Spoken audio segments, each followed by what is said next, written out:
Bismillah, assalamualaikum guys. Kembali lagi di channel Jurnal Terupdate.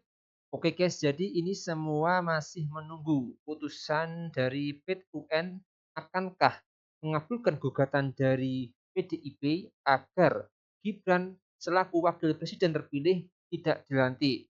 Walaupun kecil kemungkinan, tetapi masih membuat dakdikduk karena dari pihak PDIP sendiri yakin PT UN akan mengabulkan gugatannya guys.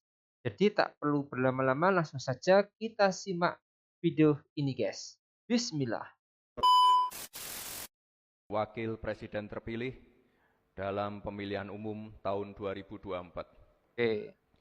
Yang bertanda tangan di bawah ini, nama Gibran Rakabuming Raka, jabatan Wali Kota Surakarta, Ya. bersama ini mengajukan pengunduran diri sebagai Wali Kota Surakarta masa jabatan 2021-2026 sehubungan dengan telah ditetapkannya sebagai calon wakil presiden terpilih 2024. dalam pemilihan umum tahun 2024. Jadi sudah resmi Demikian guys ini guys. untuk dapat ditindaklanjuti sebagaimana mestinya. Oke. Atas perhatian dan kerjasamanya diucapkan terima kasih. Wali Kota Surakarta, Gibran Rakabuming Raka. Sidang gugatan PDI Perjuangan ke KPU soal penetapan cawapres Gibran Rakabuming Raka kembali berlanjut di PT UN Jakarta. Ya. KPU disebut melanggar penyelenggaraan pemilu karena tidak membahas putusan MK nomor 90 tahun 2023 ke DPR. Dalam persidangan, tim hukum PDIP mengatakan KPU melakukan penyimpangan dalam penyelenggaraan pemilu 2024. Penyimpangan terjadi saat KPU memerintahkan semua peserta partai politik untuk menaati keputusan MK nomor 90 tahun 2023 soal batas usia capres dan cawapres. Mantan Ketua KPU Hashim Asyari disebut melanggar karena enggan membahas putusan MK tersebut ke DPR RI. Ya. Pelantikan Wapres terpilih Gibran Rakabuming Raka juga disebut tidak akan terjadi jika KPU mematuhi Undang-Undang Penyelenggaraan Pemilu. Tim hukum PDIP menegaskan pihaknya mempermasalahkan langkah Ketua KPU yang membuat jalan Gibran bisa dilantik. KPU-nya guys ini guys. Intinya ketika itu KPU memerintahkan semua partai politik peserta pemilu untuk mentaati putusan MK nomor 90 tahun 2023. Kemudian KPU dipimpin oleh ketuanya tidak mentaati undang-undang tentang pembentukan peraturan perundang-undangan pasal 9 dan 10 yang mengamanatkan agar putusan MK itu dibawa ke DPR lebih dahulu untuk dilakukan dengar pendapat umum. Tetapi ketua KPU yang lalu itu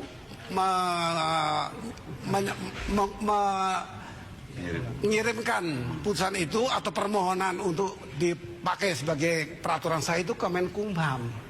Oleh Menkumham diarahkan kembali sebagaimana undang-undang, yaitu ke DPR. Tidak dilakukan tapi bahkan diberlakukan. Nah, inilah yang saya anggap sebagai pelanggaran hukum oleh penyelenggara negara. Yang bermasalah bagi kami Gibran. Bagi kami, ya tidak bisa dilantik. Walaupun KPU memutuskan ini tidak bisa dilantik. Orang bermasalah putusan yang cacat hukum, artinya ditemukan nanti kalau ini oleh Mapes terbukti cacat, berarti karena tidak bisa itu tidak dikirim ke DPR kok bisa ini. Artinya putusan MK mengenai batas umur itu tidak sah. Nah, ya resikonya ya diputuskan menang, tapi kan itu ya non executable, tidak bisa di seluruh sidang paripurna akan memutuskan apakah bisa nggak orang cacat hukum dilantik. Ya, PR-nya bukan pribadi, saya ingatkan, bukan pimpinan, bukan personal, tapi lembaga. Di mana? Pak, kemarin PDIP berharap bahwa putusan PT UN bisa nantinya dipakai MPR untuk tidak jadi melantik Pak Prabowo dan Mas Gibran. Ini tanggapannya dari Pak Muzani selaku pimpinan MPR seperti apa? Ini guys. Kita percayakan kepada Sekjen Gerindra. pengadilan untuk mengambil keputusan kepada para hakim. Tetapi keputusan Mahkamah Konstitusi sudah jelas bahwa pasangan Prabowo Gibran adalah pasangan yang sah, bisa mengikuti Pilpres 2024, dan pasangan Prabowo Gibran oleh Mahkamah Konstitusi dinyatakan sebagai pasangan yang memenangkan Pilpres dengan suara yang sudah ditetapkan. Dan itu tidak ada debat dan semuanya sudah kita dengar dalam pengadilan di Mahkamah Konstitusi secara terbuka. Halus guys ini Mohon guys penyampaiannya proses guys. ini untuk dihormati, dijunjung tinggi, Ya. sebagaimana juga kami menghormati upaya dari pasangan lain untuk menempuh jalan keadilan, tetapi ketika Mahkamah Konstitusi telah mengambil keputusan, marilah kita bersama-sama menghormati dan menjunjung tinggi keputusan ini agar ada kepastian. Berilah kepada pasangan Pilpres dan Wapres yang terpilih untuk mempersiapkan prosesi dari pemerintahan yang baru yang akan datang, agar rakyat bisa kembali dengan profesinya masing-masing. Oke guys, jadi ini ada berita yang mengejutkan.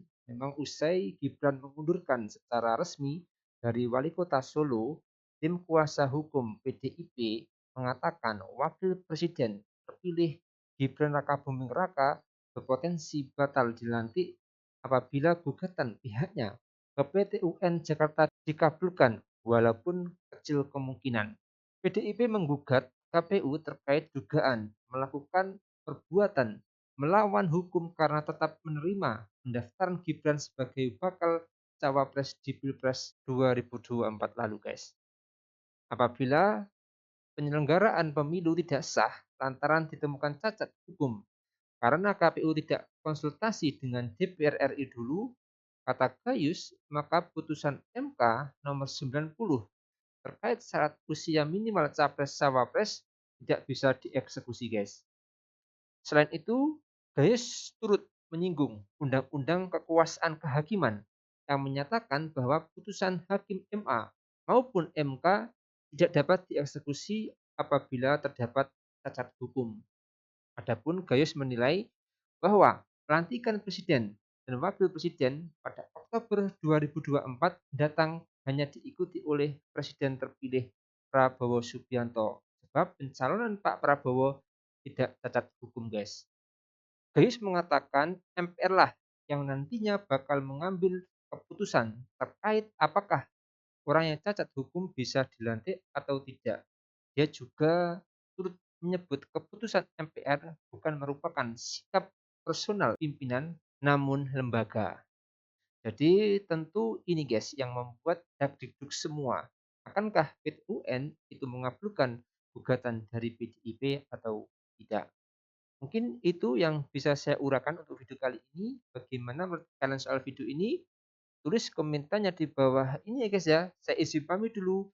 Wassalamualaikum warahmatullahi wabarakatuh.